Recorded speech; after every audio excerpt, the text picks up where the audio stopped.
We're live, we're back. Laid Out show. We've got another special guest. We've got Cory O'Regan, is that right? O'Regan, yeah. Fuck. I thought it was Regan. I went to school with a Regan. I was like, is it Regan? Fuck no. Regan. It's not when you get some gloves and you take some body shots every time you get the names wrong, man. I'm going to start inviting really fucking small fighters then. Right. So, man, do you want to give us a little intro?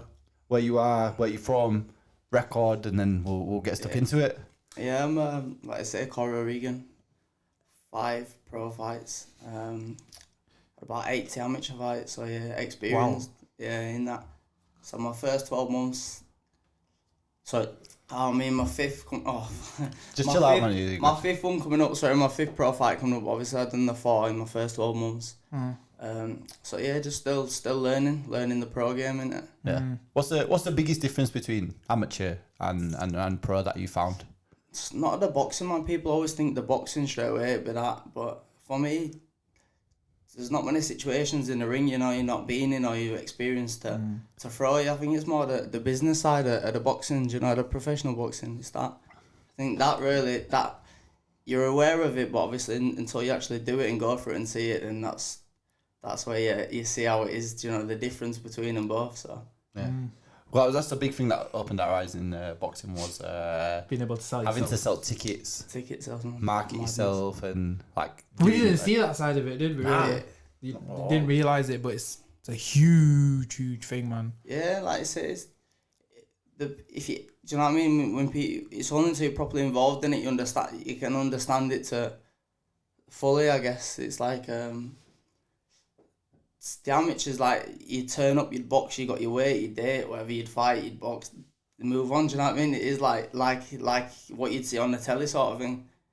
But yeah, the pro thing, obviously depending on who you are and where you are and what you've done, I guess. And who you know as well. Like. Yeah, and who you know. I mean, you need a bit of luck in anything, don't you, in what you do in life, the mind, sports, jobs, anything, you need that bit of luck, so...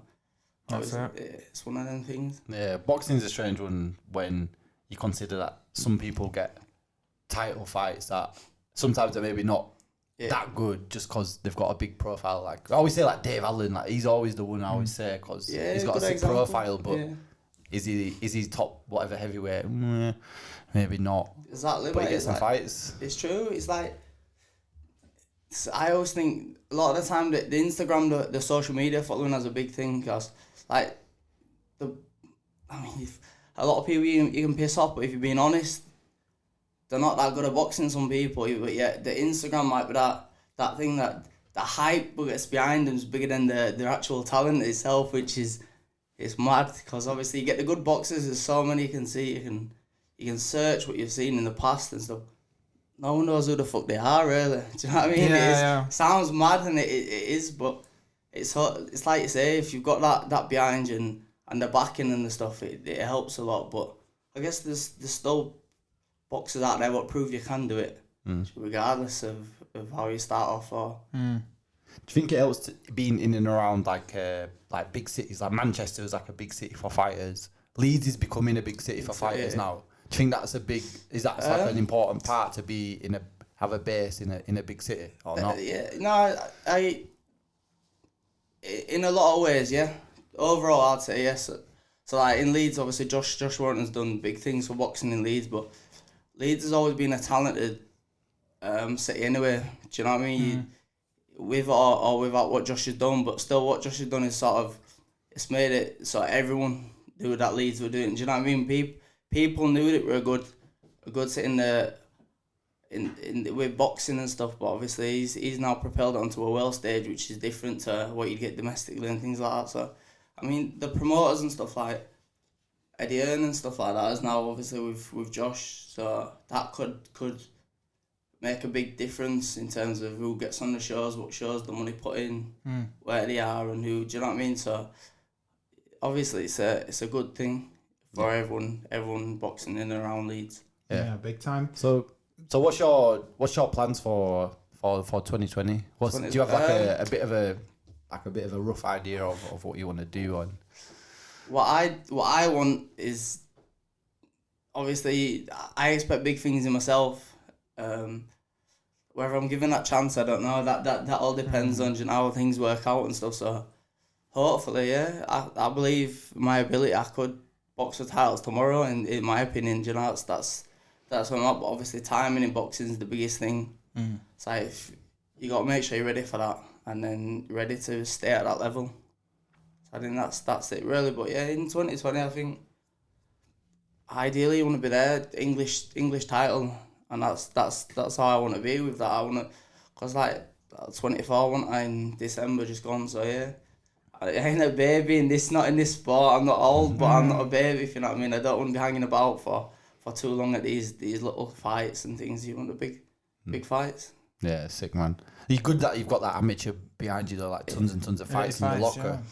Yeah. You've got that, like I guess you don't feel like you have to go and like take on these journeymen for too long.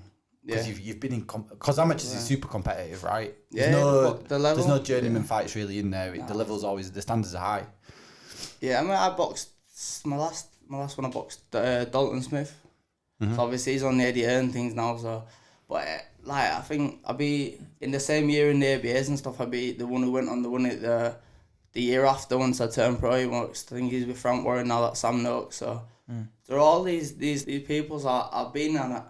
Do you know, like that Sam Noakes I was saying, I beat him easy and comfortably and stuff like that, and you'll see him on that sort of stage you were saying, where they've got the following and they've got this stuff, and for me it don't matter how many times I'd box the guy, I'd beat the guy anyways, you know. So it's one of them, it's like going back to the same thing, everyone's on a different path at it, but ultimately you're going to achieve what you're going to achieve in the sport, I think. You can't really hide once you get in that ring. Your Instagram ain't gonna fucking stop shots, man. And that's where people get shocked at that. Like they'll believe it, and like I said, there's the ones out there what people look at their thing and it is done well. They've done well or whatever they've done, or someone's done well with them to get them into that position. But boxing's boxing, man. If your level's above the kid you're boxing, you're gonna beat him. Right? It's simple. Yeah, do you know what, you're right, man. So let's talk about levels, man. We're gonna move on to like some topical bits, yeah? So what's been going on in boxing lately. So you can't really avoid Wilder and Fury, man. We've been talking about it all day, us two, anyway. But so one, like, I'll ask you a question. Was it the most one-sided title fight? Like, people say it's one of the most one-sided title fights in history. Do you think it's up there? Like, it wasn't supposed to be, obviously, but what Fury does is mad. Things what people don't see, like as a boxer you'd see it in him, is very good at what he does. Do you know what I mean? A lot of people would look at sort of that performance and miss certain things he does. Like if you broke it down and how good technically he is, and that's what I think Wilder struggles with. If he got someone in there Wilder always had that chance and he always would. There wouldn't matter how many times the box, because he's the biggest puncher in it. Everyone knows that. Yeah. That's without a doubt. So. But like you say, if he's doing the boxing and he's taking that away from him, then what else has he got over him? He hasn't, has he? So I wasn't surprised at the result, but I was surprised the way he went about doing it. Yeah, I did. I was surprised, man. I thought it was... I had it in my mind that I was going to decisions, man. I didn't think it was going to be like the went down the way it went down. So. If the Fury win, it was going to be a points, everyone said on it, and then if not, it was going to be a Wilder knockout if anyone got stopped. Yeah. No one wants to see that rematch today. They're saying it's going to happen. Like we just checked on the online and saying that it's going to happen. But no one really wants to see it. Like it's going to be the same, maybe worse, like faster. Or even if Fury wins, it's like now it was a great thing. Do you know what I mean? It was something people didn't expect, but now everyone expects. It's like it won, but what's it really won? Apart from another paycheck, do you know what I mean? And then that's it. You know. So obviously the Joshua fight, I think I've always said it anyway. I've said Tyson would win that for me, and that's the honest thing. Even when they were out of the sport, I said if he were ever gonna come back and do it proper, then yeah, he'd beat Joshua all day long, and that again goes down to the boxing, the natural talent. Could Fury stop Joshua? I wouldn't have thought so. I think. Do you know what? What do you think of that? That's mad one, isn't it? If you'd have asked me that before that fight, it'd have been an easier one. You'd have said no. It'd have been a points win. But I don't think there's much can write Fury off. Do you know what I mean? is one of them boxers where it never really shock you whatever he ends up doing. Even though it's mad, I still can't believe I got up from that punch from Shot, Wilder, man. Yeah, man. The straight and the hook on the way down. I just can't believe how he moves. Like, he's 6'9", 280 pounds, and he moves like a middleweight. That's the thing that, like you say, he's seen that, and the way he goes about doing it is it's different, obviously, and everywhere's not used to that. And I think that's what catches a lot of them out. To be honest, it's not the it's not the power either. It's purely just that, the technical side of his boxing. Do you feel sorry for Dylan White with all this, because no one's talking about him, even though he's like mandatory, and he's one of the guys that goes and fights anyone in top 10. Anyone, he ain't bothered. Like, some people say, yeah, anyone, but do they really mean it? But he does fucking mean it, because he'd fight you at your house if you were bothered. But I just feel bad for him. I feel so bad for him. Yeah, he's mandatory for like next February. That's a long time, innit, to wait. Or even in your fights in between, he's still got to look good and he's still got to perform. And yeah, the motivation side, it's that, innit, you ask.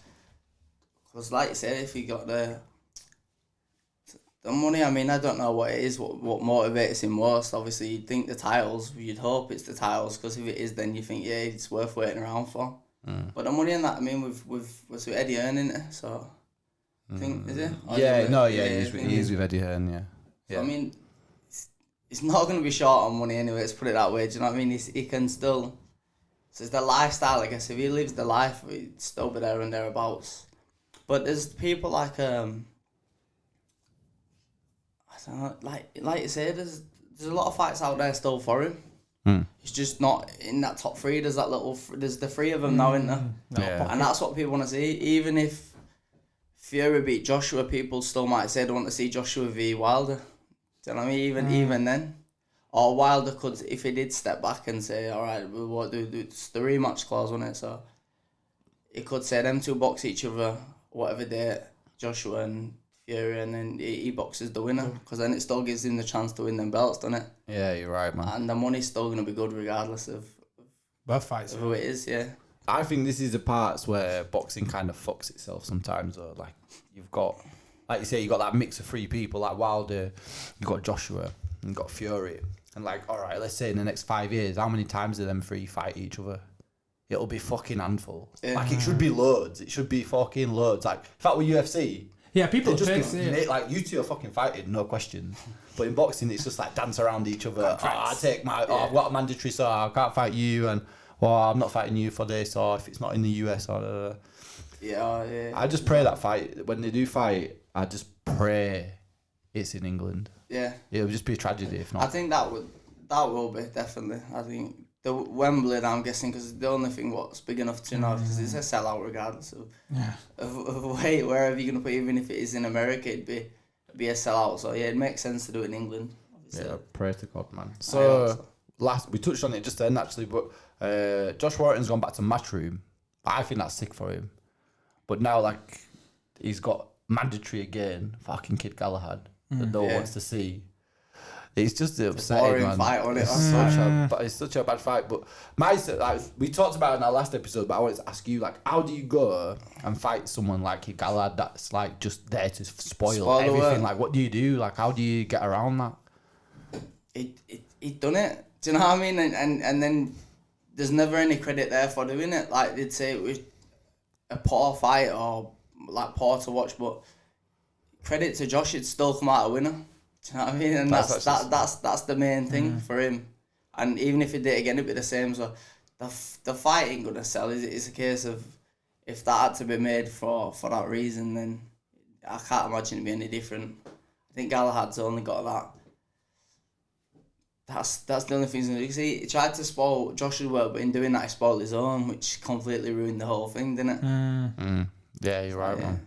Yeah, I hope Josh gets some big fights out in America now. Yeah, the Chicago when people want that in Leeds, it'd be big. Do you know, if you could get that here, and then obviously someone like myself or you got the boxers, if you could be on them shows, it's a big stage to be on to propel your own name and stuff. So yeah, obviously you want that. I'm not saying Kid Galahad don't thingy, but it ain't gonna draw the same attention Do you know what I mean? There's still Gary Russell. Yeah. Still, do you know what I mean? He's still champion and stuff. So there's all these names and stuff he could box. But like you say, it's to do with the money and the boxes and the timing and things. It's got to work out as well, innit? Yeah. Do you know, that'd be my one criticism when Warrington was at Frank Warren, right? Is his last fights at the arena, there's literally no fucking Leeds fighters on the undercards. And I was kind of like... Manchester? It's like Lyndon Arthur, Zelfa, these guys. And I was like, yeah, all right, they're fucking good. But like, what are you doing? Yeah. Like, Mick Learmonth had to go down to be on Ultimate Box undercard. But he can't go on the fucking undercard in his own city. Yeah. Come on. And you boys sell tons of fucking tickets, so it's not that in. Yeah. That don't matter. So it kind of pissed me off a bit. It's hard to say. I mean, at the same time, like you say, Lyndon and Zelfa, we've been down sparring them. Don't mind them, get on with them, I'll speak to them, I'll see them. You know, they are good boxers. They'll put on a good performance. But like I said, there's still the same boxers in Leeds what can do the same thing. Do you know what I mean? And I think that's fair because there's like the show in Manchester, is it this weekend? With Jono and stuff, so and the Scott Quigg fight and things. So yeah, there's still they got the shows, and if they're on that one, then the Leeds boxer on the Leeds one, it kind of makes sense. But like you say, Frank Warren's got it, obviously he's got push his own fighters. Yeah, push his own fighters, which is gonna do. You understand, and it's part of how he's got to do business, I guess, isn't it? Yeah, man. All right, so I had AJ wrote down, but it's because I fucking rushed. But really, we should be saying Canelo Saunders. You said is pretty much nearly done now. They're saying it's pretty much done, yeah. So, question is obvious. Like, can he even fucking do it? Can't see Canelo. For me, no, I don't think so. But is it anyway? Natural talent wise, he's got it as Saunders. You can see that when he boxes, he's got that. But it's the lifestyle thing again. It's like Canelo spent a whole life of living this clean life, doing this, doing that, and he's like, do you know what I mean? Everything's being put in place. And Saunders, he's still achieved so much in the game, but at the same time, there's little things that have thrown him off track. He's been unfortunate in terms of fights, what happened, what could have happened, and stuff. And again, timing. See, Canelo's on fire right now, isn't it? Yeah, it's prime now. You know what I mean? He's there where Saunders is still trying to catch up with the rest of the boxers. Although he's been a world champion and a strong one, he's still not had that sort of them few good performances in terms of where you're gonna cement your thing in boxing sort of history or anything like that. And he's not fought anyone that not elite that level like that. He fought. Everyone goes on about when he fought David Lemieux, but Lemieux was just like a shit Golovkin. Yeah, he's like not a shit. All right, that's a bit. I wouldn't say it to his face, but he's like a budget Golovkin. Like he goes, he walks forward, he takes punches, and he's got a big fucking right hand. Yeah, all right. See the boxing, you still got them boxers like it's like we're on about you have your journeyman and stuff early on, but these people at journeyman, but in a way the high level journeyman, it's like people who box and beat this sort of that level before they win world titles.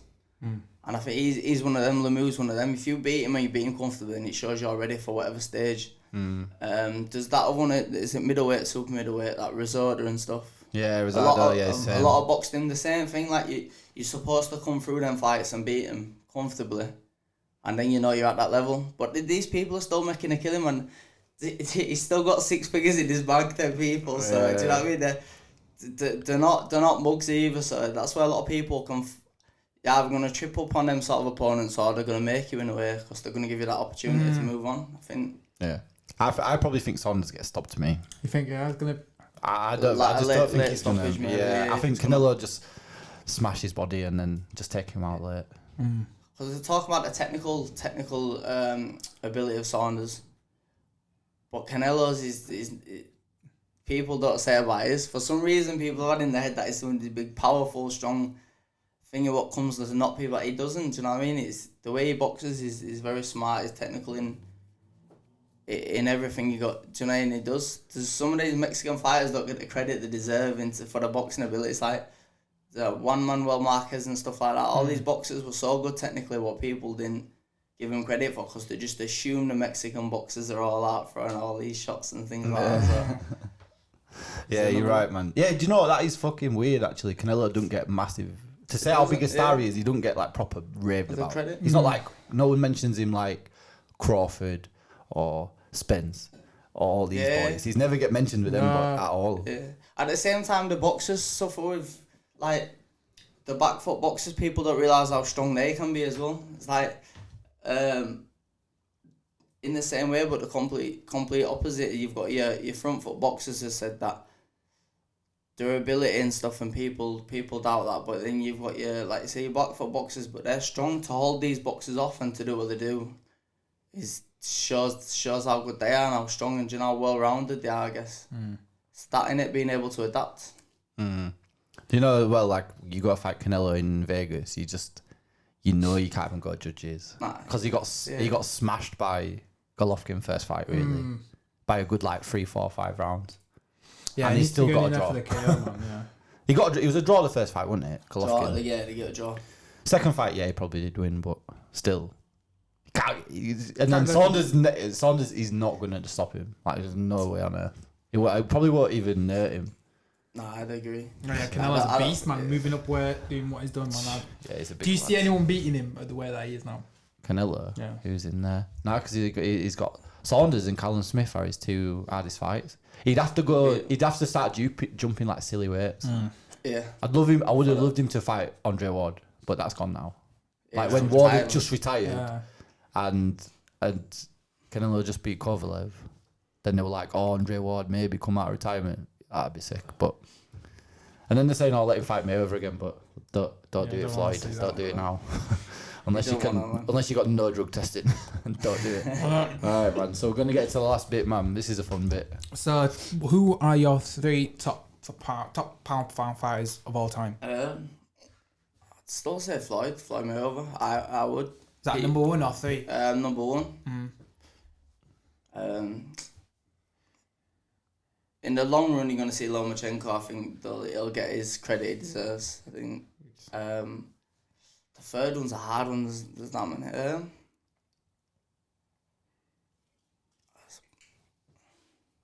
See, I used to like Joe Calzaghe, another one. I guess he don't get. Do you know, he's forgotten about. All these names get mentioned and not one mentions him. What he did for so long, I guess he dominated with his weight for so long, didn't he? And he still beat them top fighters at the end. But whether he makes that, I don't know. Yeah, I'd go with that. Calzaghe's I'd go with that. Solid 3. That is a solid 3, yeah. If you can go back in time or present, watch any fight of all time, front seat, right there by the boxing ring, who would it be? Who would you go back and watch?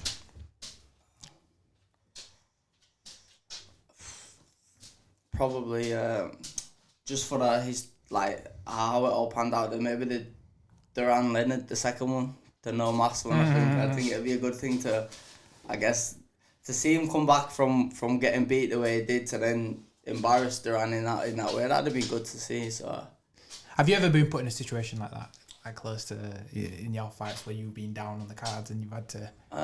No, not I can recall. There's times where you need to sort of, I guess, get involved and grind out a little bit more than you have been doing and stuff like that, and adapt and things. But yeah, I'd say no. So not yet, anyway. Not yet, nah. Boom. Last question: if you could lay out any celebrity, who would it be? Oh man, we warned you about this one. I know that's the thing. Yeah, I've been thinking. Do you know what it is? Who's getting a bat? In that, I don't dislike. I dislike. There's a lot of people that you think, oh, I can't.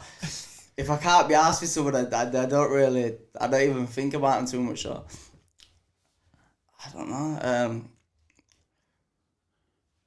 Probably someone like Ed Sheeran. I'll tell you why. Because I don't dislike the guy, but I'm sick of his shit getting played on the radio. Everything you put on, every single station you put on, man, there's Ed's on this. So just to do that, to think, yeah, that's alright. I'll probably also listen to him then. Listen to him on your way up. That. Let him hold a quick bang. Next walkout song, Ed Sheeran, yeah? Fuck that. Alright, man. Boom, that's it. Cory, if people want to check you out, they want to buy tickets for your next fight next week, yeah, where can they go for that? Probably just message me direct, like a DM on Instagram, so at Cory O'Regan. And then like I said, I've got tickets now until the fight, really, innit? Day before, or even on the day, I guess. Boom. So, Well, we're going to be there. We look forward to seeing you put thank some you. work out on next Yeah, Friday. man. Putting on a good show and a good performance. There you That's go, about. man. Well, Yes, thanks sir. for coming in, man. I appreciate it, thank you. Boom.